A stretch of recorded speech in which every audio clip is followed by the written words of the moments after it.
Several people texted that they're grateful for the music of Ken Smith, and I couldn't agree more. Ken, thank you so much for always inspiring us and lifting us up, and we're grateful, so grateful to you. Thank you. Thanksgiving may not be a Jewish holiday, but thankfulness is a deeply Jewish value. In fact, it is traditional to start each and every day before even getting out of bed with the words, Modeh ani lefanecha, God, I am thankful to you. In Hebrew, the word hodu means both thanks and turkey. In many respects, Thanksgiving is to Americans what Passover is to the Jewish people. Both holidays build bridges across deep, deep divides. As we all know, this year, Thanksgiving represents and presents unique challenges. In the midst of a deadly pandemic, we're not able to gather as we usually do with family and with friends. We're not able to travel, adhere to decade-long traditions, and large socially distant gatherings of the sort that the Pilgrims hosted at Plymouth or the Israelites had at Sinai are just out of the question.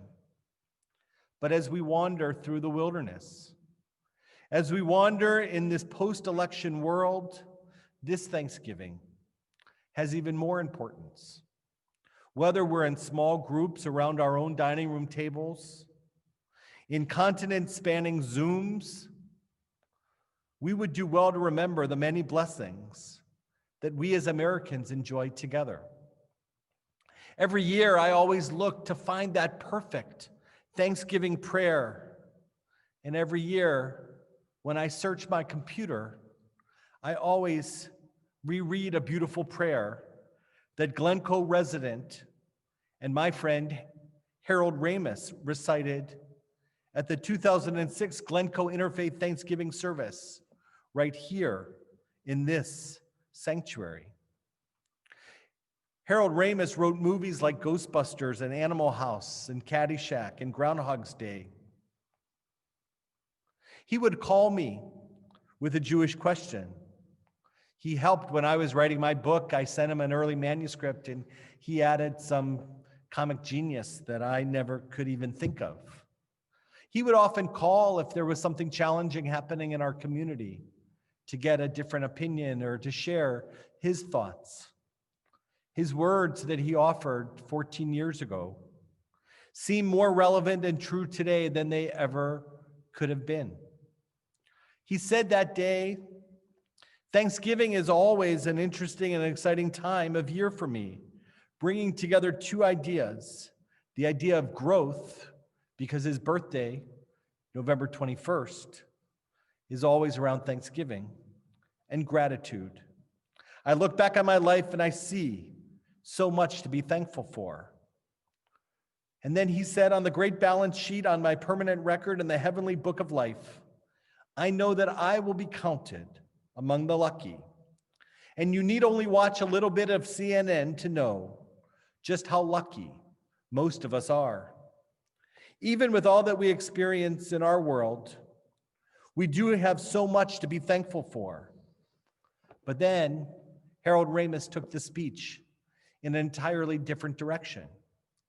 He said, so when Rabbi Lowenstein asked me to speak here tonight, I wondered, what could I say to you that you couldn't read in 6 or 8 badly rhymed lines on a Hallmark card? And I decided that rather than elaborate on the things I'm already grateful for, I would try to articulate some of the things that I'd like to be grateful for. Maybe not this year or the next, but sometime soon. I'd like to be grateful for an end to global warming and the destruction of our physical environment. I'd like to be grateful for a foreign policy driven not just by our strategic interests, but by real human commitment and adherence to the United Nations Declaration of Human Rights. I'd like to be grateful for school districts around the country equal to our own right here in Glencoe. I'd like to be grateful for the eradication of AIDS, HIV, and other deadly viruses, for a medical Marshall Plan that makes education, medication, and treatment available to people all over the developing world. I'd like to be grateful for one more hit movie and for the Cubs winning the World Series. And I'd like to see all this in my lifetime so my children can enjoy this better world in theirs. And one last thing.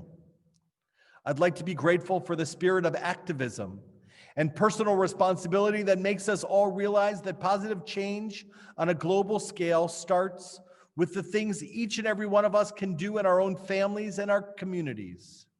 Today, Glencoe. Tomorrow, the world. As the Buddhists say, we owe infinite gratitude to the past, infinite service to the present, and infinite responsibility to the future.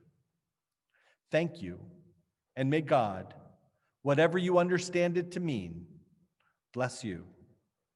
Wow, 14 years later, in the year 2020, almost prophetic. A spirit of activism and personal responsibility that makes us all realize that positive change on a global scale starts with the things each and every one of us can do in our own families and communities.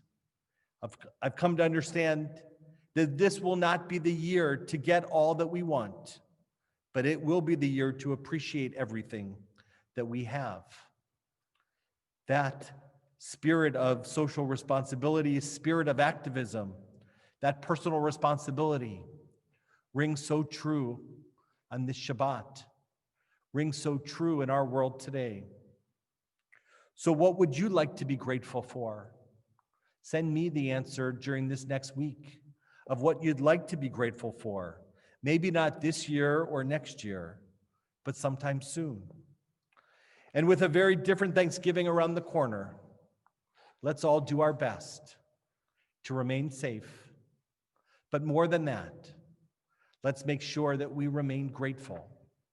Grateful. Modim. How lucky we are to have such amazing cantors. How lucky we are to have Ken Smith. And how lucky we are with technology to be able to bring all of that together to offer this prayer of gratitude.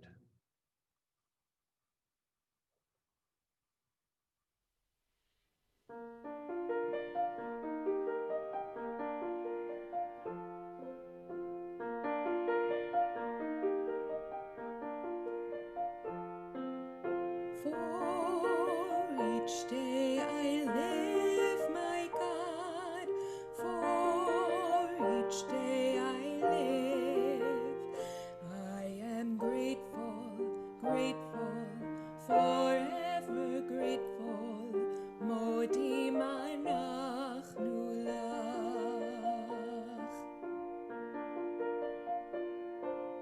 Ve'al nisecha